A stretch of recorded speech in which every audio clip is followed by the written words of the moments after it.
ரத்தங்களுக்கும் என்னுடைய முதன்கண் வணக்கத்தை தெரிவித்துக் கொள்கிறேன். ஒரு போஸ்டர் ஒன்று வைரல் ஆகிட்டு இருக்கு.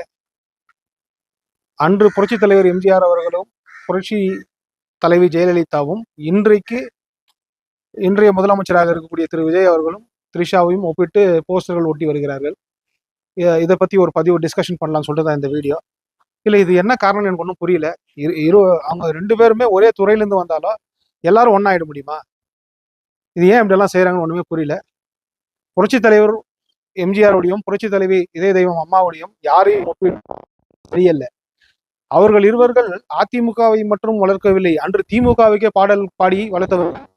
படியரிசி கிடைக்கிற காலத்திலே நாங்கள் படியேறி பிச்சை கேட்க போவதில்லை, சர்க்காரு ஏழை பக்கம் இருக்கையிலே அப்படி என்றெல்லாம் பாடல்களை எப்படியேற்பட்ட தலைவன் தலைவி ஒரு கம்பேரிசன் பண்றதுக்கு ஒரு வித்தியாசம் வேணாவா? அதாச்சு அதனால நான் இவங்களை குறைச்சியெல்லாம் பேசலைங்க. அவங்கவுங்க ஒரு மனிதனுக்கும் ஒரு தனித்துவம் இருக்கு, தனிய ஒரு செல்ஃப் ரெஸ்பெக்ட் இருக்கு, அவங்களுடைய ஆளுமை திறமை இருக்கு. எந்த ஒரு ஆளுமையும் நிரூபிக்கப்படாத இவர்களை எடுத்துன்னு வந்து புரட்சி தலைவருக்கும் புரட்சி தலைவி ஜெயலலிதா அம்மாவுக்கும் ஒப்பிடுவது என்பது ஒரு சற்று கூட ஏற்றுக்கொள்ளாத ஒரு விஷயமாகத்தான் நான் பார்க்கிறேன். அவங்க எந்த ஐடியால இதெல்லாம் பண்றாங்கன்னு தெரியல.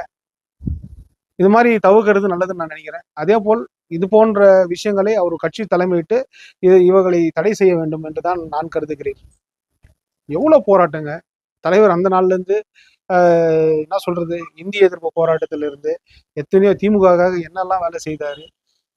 அதே போல எங்கள் தங்கம்ன்ற ஒரு திரைப்படத்தை வந்து புரட்சி தலைவி அம்மாவும் புரட்சி தலைவர் எம்ஜிஆர் அவர்களும் இலவசமாக நடித்து கொடுத்தார்கள். அன்று ஆட்சியில் இருந்த கருணாநிதி ஏதோ நஷ்டம் ஆயிட்டாருன்னு சொல்லிட்டு இதெல்லாம் செய்தாங்க. எவ்வளவு பெரிய விஷயம் இதெல்லாம் நம்ம பேசிட்டு போனோம்னா எவ்வளவு அவருடைய சாதனைகளை பேசுவதற்கு நமக்கு நேரம் பாடி அன்றும் திமுக அழைத்தார்கள். அப்படியாப்பட்ட தலைவர்கள் அவர்கள் அண்ணாவினுடைய ஆட்சியில் இருந்தபோது கொள்கையை கொண்டு சேர்த்தவர்கள். அப்படியாப்பட்ட தலைவர்கள் எடுத்து வந்து இந்த மாதிரி த்ரிஷா விஜய் கூட ஒப்பிடுறது எனக்கு ஒன்றும் சரிப்பட்டு வரல. அது தவறான ஒரு விஷயம் தான். அவர்கள் விஜயும் த்ரிஷாவும் அவங்க எப்படின்னா ஒப்பிட்டு போட்டோம், அவங்களுடைய பர்சனல் விஷயம் நமக்கு தேவையில்லாத ஒரு விஷயம். புரட்சி நம்ம கட்சியில நம்ம தலைவன் தலைவியை பத்தி பேசுறதுக்கு தான் இந்த காணொலியை நம்ம பதிவு செய்யறோம். இதை பத்தி உங்களுடைய கோரிக்கை என்னன்றத கமெண்ட்ல பதிவிடுங்க. இதை எப்படி நீங்க பாக்குறீங்க? நமக்கு ரொம்ப மன வலிக்குது, இந்த கம்பேரிசன் வந்து ரொம்ப தப்பான கம்பேரிசனா இருக்குன்றதான் நாட்கள். இதை பத்தி உங்களுடைய தாட்ஸ் என்னன்றத பதிவு செய்யுங்க. ஏதோ மக்கள் ஆட்சி கொடுத்துருக்காங்க, அந்த வேலையை விட்டு கம்பேர் பண்றதுனால என்ன வரப்போதோ, இது எந்த நன்மை அவங்களுக்கு வரப்போகுதுன்றது நமக்கு தெரியாது. அதனுடைய வேற ஒரு விஷயம். அவங்களுடைய வழி வேற, இப்போ இது கம்பேரிசன் பண்ற வழி வேற. இது என்னன்றது நீங்க பதிவு. நன்றி, வணக்கம்.